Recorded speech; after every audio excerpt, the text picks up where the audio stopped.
This is awkward. This is awkward.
Ooh. Oh my gosh, there's my voice. Hello, everyone. I think that's going to the live stream, so that's perfect. Hi. Awesome. We good, Jediah? We are live. Awesome. Well, good morning and welcome to Coffee Chats at Innovation Portal. I'm Nick Hampton. I am not Todd Greer, who you normally would see up here, and that is really fun. So I get to jump in and be up here because Todd is out of town. So we're going to be chatting this morning with Delilah Null. This is Delilah Null. Hey, Yeah. Yeah. That's right. Give a little intro for you guys. If you do know Delilah, she's great. She's around the portal all the time. Does a lot of her work here. But I will actually read her bio for you, because she provided one of those, and that's always a good move, So, Delilah Null is a founder, wellness innovator, and passionate advocate for accessible mental health. She began her entrepreneurial journey by creating Black Girls Healing House, transforming a Facebook community into a thriving venture dedicated to making mental health and wellness more accessible for Black women. Driven by a commitment to bridge the gap between Black women and wellness, Delilah has become a thought leader and changemaker at the forefront of the Black wellness movement. Her tireless efforts to create innovative and meaningful solutions have been recognized in publications such as Essence, Black Enterprise, AfroTech, Blavity, and more. Many more. Many more. There's a really long list. It's really cool. She continues to lead with a focus on empowering others, fostering growth, and making a lasting impact in wellness spaces. And as a founder, Delilah has mastered the art of navigating the highs and lows of entrepreneurship with creativity, resilience, and unwavering belief in the power of community. And that's what's really cool about Coffee Chats, is we get to talk about community stuff. So, Delilah Null, yay! And you guys already clapped, so yeah, that's really great. Love it. You can clap again. You I can do it love a again. good clap. We love clapping at There Delilah. you go. Clap so I like to Heck hear. yeah. This is great. Yeah. Thanks for coming to chat. Thank y'all for having me. Yeah, this is exciting. So, like I said, I don't normally get to do these, so this is really fun for me. as well. I've heard a lot of the story behind Delilah's project and what she's been working on, but yeah, can you tell everyone else a little bit about the story of how, Black Girls Healing House actually started and what it's been like for you? Yeah, so I started Black Girls Healing House right after I graduated from college. I went to the University of Alabama, and I was experiencing some issues with anxiety and depression. And I guess I thought once I graduated, all that was supposed to disappear. But it actually got worse when I got into the real world and had to pay bills and get a real job, work 9 to 5, go into the corporate life. That was not the move. But outside of college, I didn't have the access to the mental health resources that I needed. Therapy was extremely expensive. Little did I know my health insurance did not cover it. And there weren't a lot of representations of me within the therapist spaces. And as a Black woman, we have a lot of mental health issues that are nuanced, and we prefer to speak to someone who understands where our background is and the things that we go through that is specifically tailored to us. And I didn't have that. And I also noticed that a lot of other of my peers and other Black women also didn't have access to these resources as well. So one thing that I did know how to do, because I don't have a background in mental health, I do know how to create a bomb Facebook group. So what I did was I created a Facebook group called Black Girls Healing House, where Black women can connect with Black therapists that were around that did offer virtual services, not only just therapists, life coaches as well. We also had built a directory where they can find doulas, herbalists, yoga instructors that were also Black women, and then also have a space in community where they can get advice, be seen, be heard, and it actually took off very well. Yeah. I would say that you have Extremely well. a really large group of Facebook people there. So. Very large. We grew it to about now at 66,000 Black women globally. It expanded past Birmingham, Alabama, which is where I was living when I created it.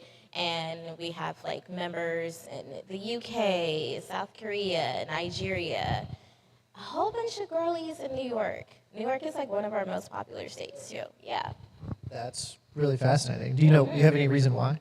I think the girlies in New York just really love mental health. Okay, cool. That makes sense. That makes sense. Gotta find your community, right? Even if you're finding it digitally, Yeah, places like New York, LA, Atlanta, Houston, those are like our most popular spaces. Very cool. Yeah. Do you have more to tell on that part of the story there, or you want to go into the next topic here? We can go into the next Okay, one. cool. Yeah. Sweet. So, yeah, obviously you had the experience personally that kind of guided the foundation of Black Girls Healing House. Mm-hmm. We'll call it BGHH for future reference, everyone, just a lot, because that's shorter, kind of. But yeah, so you had that experience, but how did you determine there was a need that you saw for other people as well, right? Not just for Delilah, but for all Black girls everywhere. Yeah, so I recognized a pattern not only like within myself, but with my friends as well. Especially in college, we were all dealing with anxiety. We were all depressed. And for some reason, we didn't like to talk to each other about it. We would just like to lock ourselves in our dorm room and just be really, really sad alone. And then one day I was just like, hey, y'all, I've noticed we're all sad. Let's be sad together. In community and like talk about what we're going through and like do some self-care activities. And back then in college, I called them depression parties, but my best friend told me that was a terrible idea to call them depression parties. But it helped, helped move us out of the places and the spaces where we were. So I took the same ideology with our Facebook group, and I started noticing a lot of the posts that we were getting in, a lot of the patterns and the themes were akin to anxiety, experiencing depression. They were looking for therapists. They were looking for mental health support and looking for community and didn't really have any available to them. So you were fresh out of college, right, when it first kicked off. did you find that most people were in college or in your same kind of like area in life, or was it they were further along? It expanded. It was a wide range of people. I had 50-year-old women in there, 60-year-old women in there, college students in there. A lot are millennial women. And then currently, I am seeing a lot of Gen Zers entering our space and discovering us. However they found us, they come in. So yeah, we have a very wide demographic of Black women within our group. Yeah, very cool. Obviously, you're building a community, right? And I would say that we both believe that community support is big. Whether we're talking entrepreneurship, which is what we do here, or we're talking in mental health and wellness, like community really matters. Yeah, but like, how important do you believe community support is in the wellness space, specifically for minority women, and what is like the big vision of how you want to see that kind of, how you want to cater to that long term in your business? We'll get more into the community side a little bit, but yeah. Yeah, so community is like one of our core values. Growing up myself personally, I didn't really have great examples of community, and a lot of Black women don't. You'll hear a lot of Black women say that they don't really have villages anymore. Sure. And so one of my goals is to recreate villages again, back how we used to, having sisterhood again, healing everyone's relationships with community and sisterhood, because that's also a huge topic and a huge core issue within our community itself. And so I want to be able to be a leader that can bridge the gap between community and Black women again, and see what that will look like, because we as people, we heal within community, we build wealth within community, we do all of the things within community, and a lot of times you will hear us say that, we pride ourselves on doing things alone, but in actuality, we move a lot faster as a unit. Yeah. I mean, like I said, we firmly believe that here within entrepreneurship as well. That's why we do cohort programs and things like that. Like, we want to see entrepreneurs connect with each other and say, oh, here's where I screwed something up before. Here's where I just tanked it. Here's something that I learned already. I can share that with you. You don't have to be like someone who is necessarily, you don't have to be a PhD in whatever to say I've been there, right? Like, right. And Nick has helped me a lot. He's fixed a lot of my issues, like computer issues, tech issues. Like, Nick, I don't know how to do this. Please help. And then he'll fix it in like 20 to 30 minutes. I'm like, you are a godsend. I love you. It's really fun. It's really fun getting to serve entrepreneurs for sure. But I feel like that's the thing, right? Like, we have this idea of, especially approaching things like mental health, we're like, oh, I have to go talk to someone very specific. And in reality, sometimes I just need to talk to someone, right? Like, did you have that experience? Are you seeing other people in your community have that experience right now within BGHH? Or, oh, yeah. And what does that look like? Yeah, so I've had this group for about 5 years now, I've actually watched a lot of my members grow, and I've watched their journeys from the beginning, and they've also watched my journey from the beginning. And so we're always constantly getting in posts of people thinking that this group was even created and talking about how the community itself, and mind you, this is a virtual community, has helped provide the right motivation that they needed to accomplish certain goals. We've seen a lot of members like complete nursing school, and they would come back and say, if it wasn't for this group, if I didn't have anywhere to vent to or get advice from, I don't know how we've been able to do this alone. Yeah. What are some challenges that you face with that? Obviously, you said it's a virtual group, right? It's a virtual community. If we're here face to face, we can talk, we can have this thing. But what are some challenges that you see trying to help people connect? How do people find each other within the group? There's 70,000 people almost. Like, how do you find the person to connect to in the first place? So a few things that I used to do. Like I mentioned, we have a few states that are like extremely large, like New York, Texas, Georgia. So what I would do, I would create threads where they can find people in their area and connect with. And so we used to do BGH meetups. And so I have like cute photos of like the Dallas girls. They would go to brunch, have yoga sessions together. and they would connect and find each other that way. Okay, cool. And make long-lasting friendships. I have like a friend that I've been friends with for like 6 years that lives in Texas that I found in a group. That now it's just like She's like my soul yeah. sister. Like you can't like tear us apart. I think it's a really cool thing, right? Like we're at a point now where, and I think everyone learned it through COVID, even if they weren't necessarily living online before that. Everyone can live online to a degree and make these cool connections. An interesting thing, and I know obviously you're branching out not just in the Facebook group. And I know where you're going because of things. We'll talk some more about that in a minute. Yeah. But Facebook sometimes has like a weird like divisive like thing for people. Yeah. So has that been a thing that you've had like any challenges with that? Oh like no, serious issues because people are internet trolls Yeah. and they're just very miserable human beings sometimes. But I created a vibe where you could do this outside of this group, but inside of this group, these are our rules, these are our values. This isn't like any other Facebook group where you could just like talk about people all day and be mean because we're not going to do that here. Yeah, we're about edifying and building people up, right? Not Yeah. And you can't really get mad and argue with that. They just leave. That's good. Yeah. And they eventually try to come back too because they need us. All right, so obviously we talked about Innovation Portal being here. We're talking about community. You're an entrepreneur. Yeah.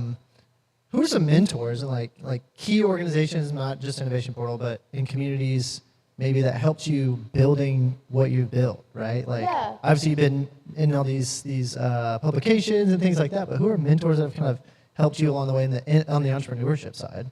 So I would want to say in my journey, the most life-changing opportunity I ever got was the Meta Community Accelerator. And so because I have a Facebook group and I was running it for so long, I never really had the intention of monetizing it or making money out of it. I just knew it was something that was missing that we needed. Yeah. And along my journey, I was like, at some point I do need to make money off of this. Like, this needs to be an important goal here besides impact. So I went on that journey to figure out how can I monetize, where is our revenue going to come from, and I tried and experimented with different things like charging for directories, doing different marketing packages for the professionals and entrepreneurs in the group, monetizing webinars and podcasts, all of those things. And then I went searching to see, does Facebook, well back then it was called Facebook, today it's called Meta, does Facebook have any opportunities, any resources for group admins? And they actually did, and it was called the Facebook Community Accelerator. I applied about 2 times. I did not get it the first 2 times, but the third time, my third try, they actually let me in. And at that point, my business, that's when we had about 40,000 women in the group. I was making money from the group, so I did have revenue to show. And at this point in their accelerator, their mission and goal was to teach group admins how to be startup founders. And so they partnered with a company that's no longer around anymore, but it was called Founder Gym. Okay. And so Founder Gym was a venture capital accelerator. They taught founders and entrepreneurs how to get venture capital dollars and opened up different avenues towards high growth. And so within that program, it was a 9-month program. I was able to get mentorship, and my mentor, her name is Naya Powell, and she really poured into me in ways that really changed my perspective on work-life balance and being a founder. Yeah. She was also in the wellness space. She owned a spa in Atlanta, and then when COVID took a hold of Atlanta and everything, she had to close her spa down, and she turned it into a virtual wellness holistic service where she offers online classes, she does breath work, meditation, yoga. She hosts retreats. Pretty much was like future me in like 30 years. I was like, oh my gosh, it was like the perfect match. But she really taught me how to take care of my mental health and take care of myself in order to take care of my business. And then the Community Accelerator taught me how to look at my Facebook group like a business and look at different ways to monetize and learn what my customer personas were. And also they helped me, they helped amplify our voice. Sure. So like the hundreds and hundreds of publications I'm in, I can't really take credit for it because they definitely gave me a publicist. I mean, sometimes it's not a resource you're going to have on your own, right, as an entrepreneur. Yeah. You need those community resources. Right. They're just like, hey, we're going to give you this lady, and she's going to make sure that you're in, like, everything. And then I was like, this is great. Everybody needs this. Yeah. Yeah. We often, again, talk about sending, entrepreneurs to kind of move forward together, but we hear a lot of entrepreneurs who come in and they're like, I want to solve this problem. I'm passionate about this problem. I want to solve it. I want to kick its butt. Live stream. Yeah. Kick its butt, right? I want to beat this thing. And sometimes they either don't really know how to monetize it or that kind of stuff. So I'm glad that you had that resource to come alongside you to kind of coach you through there. But where would you be, do you think, without someone to coach you through the process of learning how to monetize this idea you had? Probably, where would I be? Well, I probably wouldn't even continue to run the group anymore. Because at some point it was going to get too stressful. And without being compensated for my time and energy to create the space that I create, I was eventually going to burn out. Yeah. I feel like that is a huge piece of entrepreneurship, right? Like people go through this wave of early on, they're fighting the fight. They're like, I love this thing. And like a couple years in, they're like, oh my God. Yeah, you're running off of pure fumes of passion. Pure fumes of passion. And at some point you're like, huh. Yeah, you're like, I would also like to eat. I need food as well as passion. Food and kids passion. to take care of. Yeah. Can't keep being delusional. So no, I mean, a lot of people do start as a side hustle, right? They're like, this is not my primary thing. This is not what I'm making money off of. I have a 9-to-5. I have whatever other job or 2 jobs or however, all the ways entrepreneurs fund their thing that they're working on, they're passionate about. What was that like for you? Ooh, so for me, so I have a baby, and I went on maternity leave, and then as soon as I went on maternity Not from leave, BGHH. no, from like my real 9-to-5 job. Okay. So like, I worked in sales. Got it. And I hated it. I hated everything about corporate America because it was just like, you mean to tell me you have to tell me what to do and I have to do it in order to get paid? Oh my God. But, so I went on maternity leave and then COVID happened. And then all of a sudden I couldn't go back to work. So I was put in one of those situations of, so something has to shake. Sure. So luckily that's when that actually helped me get the motivation that I needed in order to figure out how to monetize my group. Yeah. And so I created a marketing package that entrepreneurs within our group could get. Of course, it had to be a business that was aligned with our audience, Sure. Black women seeking wellness resources, mental health resources. So therapists, life coaches, fitness coaches, all of those things. We're happy to get a package and we can market to our audience. And luckily, I did spend a lot of my time collecting emails and building an email marketing list. Very cool. And so at that time, I had about like 1,000 people on our email marketing list, and I was sending like wellness tips to them, but not necessarily selling them anything. So when I lost my job, what I did, I put out the marketing package, and I was just like, hey, these are our packages. You can purchase one and market all of your stuff. And I was amazed and blown away about how many people that literally purchased a package. I never made so much money so fast in a few hours. I was like, oh my God, I did something here. Like, it was exciting. And so, kept that momentum going, I was like, job where? Who needs one of those? When I can make like what I was making in a week in one day in an hour, and all I had to do was make one post. Oh my gosh, I'm gonna be rich. But that doesn't always last forever. It doesn't last forever. So you have like peaks and valleys of your business, and at some point, people are like not really gonna buy what you want anymore. Well, what you have anymore. I mean, they still will, but again, peaks and valleys. So it was the journey of experimenting. And then after like a year, that's when I received the grant from the Meta Community Accelerator. And another thing that I learned on my journey too is once you get into like one entrepreneurial community and accelerator space, it opens up doors to the rest of them. Because you'll get a recommendation from one of the directors or mentors there. And, you know, because they've seen your work before, they've been introduced to your work, it's easy for them to already, like, prioritize your application. Yeah. So from there, I was introduced to the director of the Drew and Lauren Holiday Social Impact Grant. And got that one. And then right after that, I got about 2 more micro grants, about $10,000 here, another $10,000 there. And then after that, then Todd introduced me to Shelby, and then Shelby got me into the generator. Yeah. And then once you're into the generator, they just send your application everywhere, and they're just like, hey. Almost like community works. Community works, yes. Yes, it does weird. work, yeah. I feel a theme throughout all of your entire story of your journey as an entrepreneur, right? Well, that's the point, right? That's why we're all here, talking about community. It's great, yeah.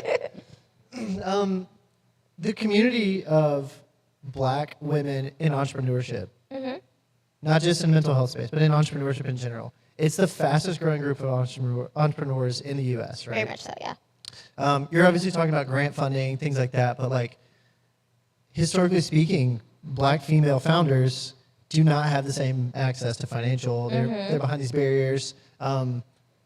Challenges you face, you kind of overcame them through, you know, getting connected to all these resources. But what would you say to someone who's starting a business now that you're like, okay, here, let's figure out how to find some resources like this? Yeah, so as a Black woman who is an entrepreneur, my number one tip is to build your community first and learn how to sell to your community. Once you master selling to your community, then you can expand to other markets that are akin to the community that you've grown and built for yourself. That's what really helped me. It is an unconventional way of doing things. That's what I've been told. It's very non-traditional, but I'm pride myself on, you know, being non-traditional and innovating and finding creative ways of making money, getting resources, doing what I have to do in order to build what I have to build. A lot of times there isn't going to be a lot of investors that are going to want to invest in you, particularly when it comes to the world of venture capital. The data currently for venture capital, Black women receive less than 2% of venture capital dollars. And Is that so, in the U.S.? Or in the just, U.S., yeah. Okay. yeah. And I have spent the past year and a half navigating the venture capital space, and I've pitched to over 50 investors, from angel investors to directors of venture capital firms, venture capital accelerators, and I have not had any luck. And there are other Black women that share my story. And of course, I will continuously explore my options, but don't let a no stop you from pursuing your dreams and pursuing your goals. Like I said, the best way to overcome these challenges is to start with your community. And then once you've scaled your community, then you can go and talk to those VCs, because what they really are looking for and what they really want, they want to see your business can make money. Yeah. And that's all they care about. If you can prove that you can make like millions of dollars in a very short a period of time, that's an automatic yes. Yeah. But they're not going to just bet on your just hopes and dreams and publications that you have that prove that you're a great leader. Not bitter. Not bitter. Not bitter at all. No, I love that. I mean, there's something to be said about it, right? Like the idea of like venture capital. We in the Southeast, it's not like we have a lot of venture capital firms down here at all. Yeah. So I'm sure not even just being able to come here and find venture capital is good luck. Much less, I don't know, where do you have to go to like go find these people to go and pitch to? Like, where have you been? Oh, where try have these? I Yeah. been to travel to do this? Birmingham, and Atlanta. Those are the two places I've gone. Besides Birmingham and Atlanta, because of COVID, everything is virtual. So a lot of these resources you can get online. Another community that I was blessed to be connected with is Pharrell Williams Black Ambition Prize. And so it is a community of Black entrepreneurs. They do offer mentorship. And then at the end of the program, you compete to win a prize. And it's a lot of money. Like the grand prize is like $1 million to fund your business. Yeah. And then they have several other prizes below that. And then they don't want any money in exchange for it. So they're not taking any percentages. So no equity in your No in your equity, org. no. Yeah. Very No. cool. Not at all. And they're completely virtual. And they have events in Atlanta, New Orleans as well, New York. They just had an event in Paris, and I wasn't invited. I'm a little salty about that. So how did you, I know you mentioned burnout earlier, and things like that. How do you avoid burnout? How do you build these strong networks? Excuse me. Obviously, you have a community for your organization, but outside of that, like say you're a solopreneur who you're not building a community, you're not pulling in 65,000 people that you could connect to, on a regular basis. You have regular customers that are just straightforward. How do you avoid some of that burnout? How do you just not fall prey to some of those challenges that will inevitably come when you're an entrepreneur? Yeah, so I would have 3 tips. One would be to prioritize your joy and prioritize self-care. Don't forget to drink water. That's super important. This is a mental health person here. Prioritize self-care. See, Prioritize self-care. most entrepreneurs don't think that way off the top, Nourish so I yourself. love that. Yeah, because oftentimes we forget to eat, we forget to Yep. drink, and we forget to sleep. And I was definitely doing all of those things. And exercise also, too, is a huge component to recharging yourself, recharging your mind. The second thing I would say is to learn to delegate tasks and not be such a control freak, because I've been guilty of being a control freak. Because, if I don't do it, it's not going to get done correctly. And, I can't trust people. You have to heal that. It's something that needs to be healed. So learn to delegate tasks. If you don't have a team, you can create a team. Like, we're super resourceful. You can find interns from a community college, find family members to help you delegate a few tasks to. And then the last tip is to automate, learn automation. Because for the longest, I was sending emails out manually that would take like hours. And then when I learned like how to create a sales funnel that just like, they go to the website, they put in their information. All you have to do is create the funnel once and then figure out what frequency you want to send out the emails, and then it'll do it, with just a click of the button, so you don't have to manually every single night write out this email and find photos for it, and then that's like 5-6 hours of your life when you could just automate it. So what you're saying is take the time to actually not do all the specific work and actually build a system that helps you be like not do all that. Yeah, have systems. Have systems of care, have systems of delegation, and systems of automation. I like it. Write that down. Write that down out there in the virtual universe and in here. Yeah. No, I love that. I do think it's a challenge for people sometimes. Like, again, you have a community that you've built that has a lot of people that you can connect to. Entrepreneurs don't necessarily always feel like they have someone in their corner. Yeah. Yeah. What are ways that you found like local resources to find what that process has been like for you? Ooh. So when I first moved back home after the pandemic, I randomly stumbled upon this place on my self-care meditation walk. I was just like, this is a cool building. What is this? I walked in, and they were just like, oh, yeah, we're entrepreneurial space, and we help entrepreneurs. I was like, what? We have that here? We hear that a lot, actually, here at Innovation Portal. I mean, it's very That's in astonishing. Yeah. You have one of those Yeah, here? I actually want something on our website that says, that's in Mobile, and we put like weird, goofy things that people are like, Innovation Portal, that's in Mobile? That's Y'all a fun. have one of those? Yes, we do. So getting connected to spaces such as these, and actually being involved in these spaces, like talking to people, getting to know them.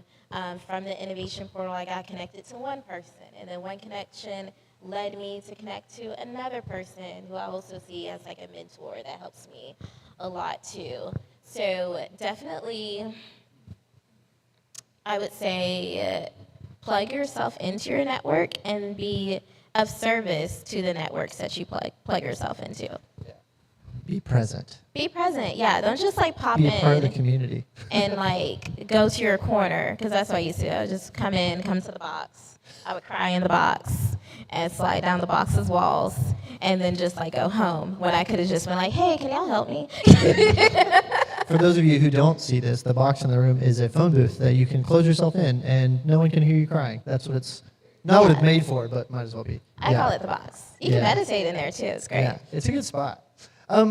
So I know you said that you had the opportunity forced upon you to not have your 9-to-5 job anymore, right? Yeah. How would you like, I don't know, maybe tell other entrepreneurs how to balance those things, those day job kind of things as they're starting out, like maybe they don't have to go through a pandemic to get to where something works for them. I can't tell everyone to quit their jobs. That is so unrealistic. And I can't tell people just like finish your real job first and then work on your passion projects at work. Because that's definitely, I was a terrible employee, y'all. Like, terrible. But no, definitely you would have to just find time to prioritize what your passions are. What really, really helps and what I was taught when I was in corporate America is to wake up early at like 5:30, because the earlier you wake up, the more you can, like, what was the term? Sharpen your saw. That was the term. Oh, okay. I think it was like I took like a Tony Robbins workshop. Okay. And that was like the thing. You wake up super early, you work out, you drink water, you eat your breakfast, you read, you meditate, you pray, and then you work on something that lights you up, and then you go to work, and then you come home, and then you rest. And that's called sharpening the saw. Sharpening the saw. I like that. Yeah. That's good. That's killer. All right. Cool. Well, sharpen your saw when you do that. That's great. Mm-hmm. So obviously we're talking about some big picture things here, but I want to get into a little bit more here of like, tell us about one of the biggest challenges that you faced. Obviously, I know venture capital, like funding, things like that, but what's something that was like a huge issue that you overcame, and what was that process like for you? Ooh, okay. So I've been doing this and been in this space for about 5 to 6 years now. And my business really peaked during the pandemic because the subject of mental health was at an all-time high. So I was getting a lot of grants, a lot of funding to pursue this venture in mental health because it was a hot topic. Since then, things have declined, and the pandemic created a shift in the industry where all of the therapists that we had that were coming to our directory, registering for our directory, and paying us for our directory, they stopped coming. And a lot of them canceled their memberships. That was one of the ways we were making money. And I was like, well, what's going on? So I had to do some research and sit here and talk to people to figure out what was happening. Did not realize that we were going through a therapist shortage, because therapists are now experiencing burnout because of the pandemic. Okay, We have a therapist give in it the up for audience here, everyone. Tempe. Yeah, Tippy so- is snapping at that for sure. Yeah, so the issue no longer became Black women were not going to therapists. The mental health stigma was no longer an issue. Now every Black woman is going to a therapist. They found all the Black therapists, and they won't leave. And so the therapists are just like, oh my gosh, I hate my job now. And so a I lot live of in your office with you now, forever. I'm here permanently. I'm gonna text you all of my problems. I used to do that, but anyway. But a lot of them quit their practice and went into different professions, became entrepreneurs themselves, started their own ventures. And so I started to see a decline in mental health professionals coming in for that revenue source, but I still have 60,000 women that are inboxing me and emailing me saying, hey, you know, do you have anyone that has any openings? Do you know anybody? Blah, blah, blah, blah, blah. So I'm like, so the need for therapists is there, but the supply isn't there. And so oftentimes in your journey, you're going to experience different shifts in the world, in the space, and it's going to have an impact on your business. And that was something I wasn't mentally prepared for. I just thought, this is lit, I'm just, making all this money, this is great, I have all this funding, everybody wants to talk to me, this is great, oh my gosh, and then all of a sudden it's like, what's happening? Oh no. Oh, there we go.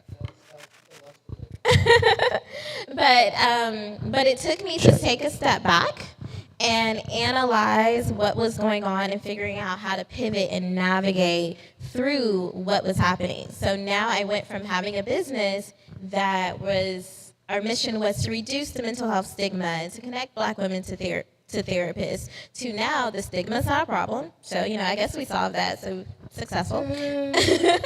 We've connected Black women to therapists, successful, but now we have new issues. And so I had to find new innovative solutions to fix the new issue, and then also figure out a way to make money with this innovative solution, fix the new issue, and also find a new market, a new target market to work within. It's almost like you had to build your business again.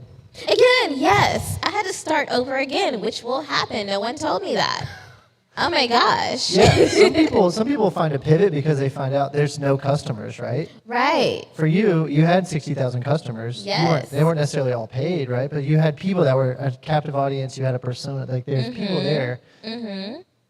It just changed. And it just changed out of nowhere. The rug got pulled out of my feet. I was like, why is this happening? And then that's when I started sliding down the walls in the box. And it's crying in there.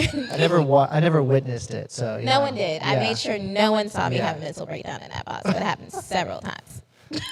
I mean, I feel like that's what most entrepreneurs face, right? They're not, generally speaking, the entrepreneurs we work with here are not in the mental health space. Mm-hmm. They're not prioritizing that. They are having those breakdown moments. Some of them, I don't know, whether it's because they need to pivot or the business isn't doing enough so they can't quit their 9-to-5 job, they can't do all these things, it's a struggle for them. So what are some tips that you would say prioritizing mental health? You mentioned that earlier. Mm-hmm. How are some ways that people can do that as entrepreneurs specifically? I would say embrace the pivot. Figure out what you need to do. For me, my issue was I need to figure out how to make money again. I need to figure out what market is going to help me get to the revenue goals I need to get to, and how can I do this solution in a way that it made sense. And the whole time the answer for me was actually AI. And at first I was just like, But I would say don't be afraid to let go of your old beliefs, because your old beliefs are probably holding you back from the business that you actually want to see. Yeah, we oftentimes work with entrepreneurs and say, hey, this is, whether we're using the business model canvas, there's one-page business plan type thing or whatever, I always tell people, whatever you put on this paper is not permanent. It is not set in stone. Yeah. Things are going to change. You're going to change. Mm-hmm. I'm a different person than I was 10 years ago, Very much so. Yeah. I started this when I was a college student. I'm 30 years old now. Yeah, you're like, I'm a different person, I have a different brain now. Exactly. And so not only you, every aspect of your business can change, right? There's all these things. So it is always tough, I feel like, for people sometimes to go, oh my God, that was the thing I was building, and now I don't know what to do with it. It's like, look, you got to do something, right? Or you're going to let it go. So what are your long-term goals? So my long-term goals is to build a network so I've switched my target market to concentrate on Black female college students, because that's where I was at when I started this.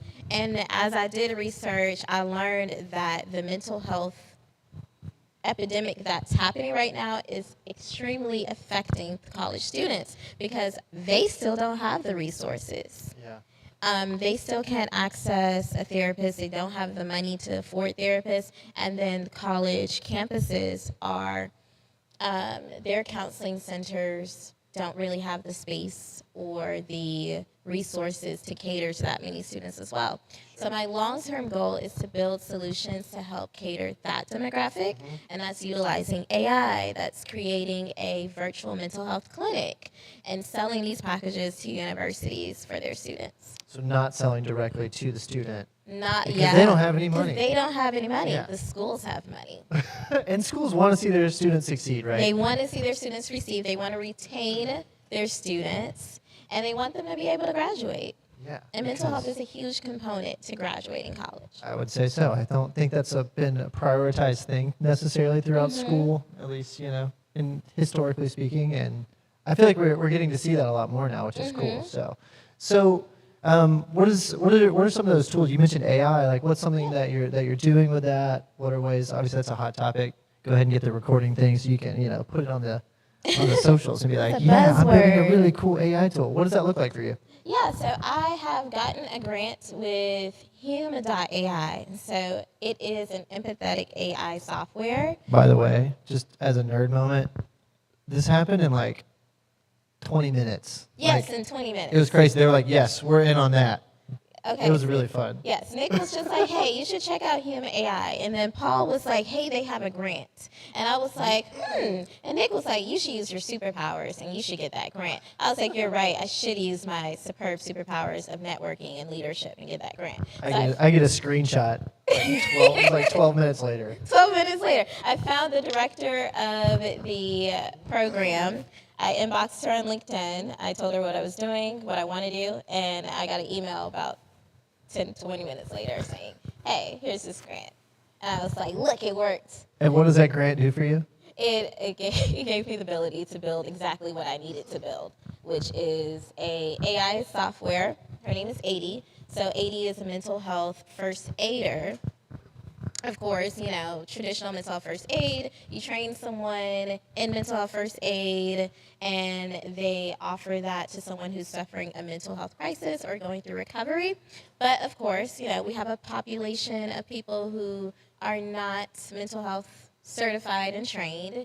And to help fill that gap, I created a bot using AI, programmed it with all of the steps, all of the information, uploaded all the knowledge into it, and told it how to speak to this person and what the Human AI does. So it is an ethical AI. It's not going to sell any of your data, but it's going to analyze your emotions. So it analyzes how you speak, the inflections in your voices. It also analyzes your face, and it tracks where you are in an emotional space using their technology. So all I had to do was just take what I first started creating it on like ChatGPT as a custom GPT, and I was noticing that it was a lot of restrictions there, but a part of my entrepreneurial journey is building things, testing it, and learning from what I tested.